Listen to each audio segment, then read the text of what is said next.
स्वस्थस्य स्वास्थ्य रक्षणम आतुरस्य विकार विषमम। यानी आयुर्वेद का उद्देश्य केवल आपके रोग या डिजीज को ठीक करना नहीं, बल्कि आपके स्वास्थ्य की रक्षा करना है, यानी कि आप रोगी ही न हो।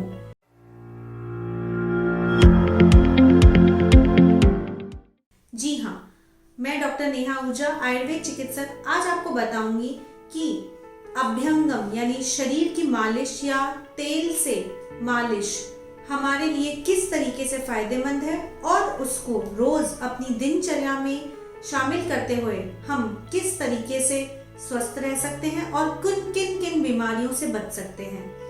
अभ्यंगम को महर्षि वाग्भट ने कहा है कि अभ्यंगम तो रोज करना चाहिए, यानी शरीर की मालिश तो रोज करनी चाहिए, जिसमें से विशेषतः सिर, पैर और कान की मालिश प्रतिदिन करने से बहुत फायदा होता है।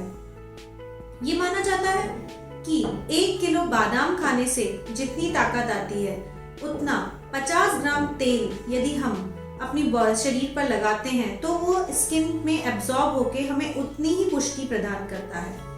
अभ्यंगम कब करना चाहिए?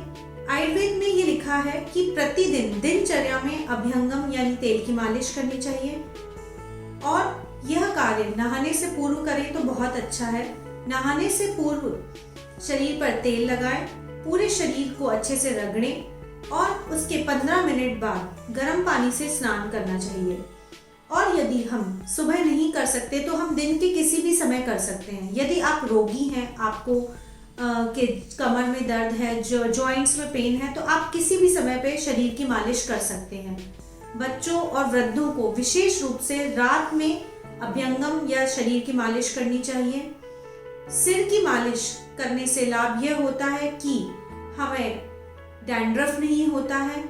ये कहा गया है कि न पालित्यम न खालित्यम, यानी कि जो सिर की मालिश रोज करता है उसके बाल जल्दी सफेद नहीं होते, न ही झड़ते हैं।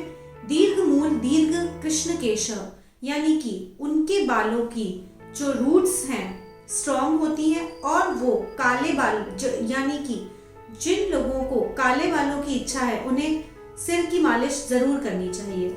इसके अलावा पैर की मालिश भी प्रतिदिन करनी चाहिए।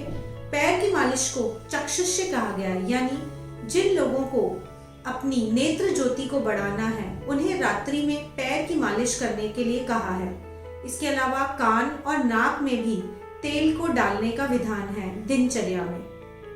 अगर हम बात करें अभ्यंगम के फायदों की, तो इसके लिए कहा है कि यह जराहर है। जरा यानी जो वृद्धावस्था को आने से रोकता है। जी हाँ, आयुर्वेद में जो भी नर्वस सिस्टम से रिलेटेड डिजीज हैं उनका कारण मुख्यतः वात माना गया है, और वात की सर्वोत्तम चिकित्सा तेल है। यदि हम तेल से शरीर की मालिश करेंगे तो वो वात को कम करेगा, हमारे नर्वस सिस्टम यानी नर्व्स, शरीर की नर्व्स और मसल्स को पोषण मिलेगा, और हमें वृद्धावस्था देर से प्राप्त होगी। शरीर और चेहरे की त्वचा का लस्टर अच्छा होता है, झुर्रियां देर से आती है। इसके अलावा जराहर के अलावा यह वातहर है, यानी कि नर्वाइन टॉनिक एक तरीके से कह सकते हैं।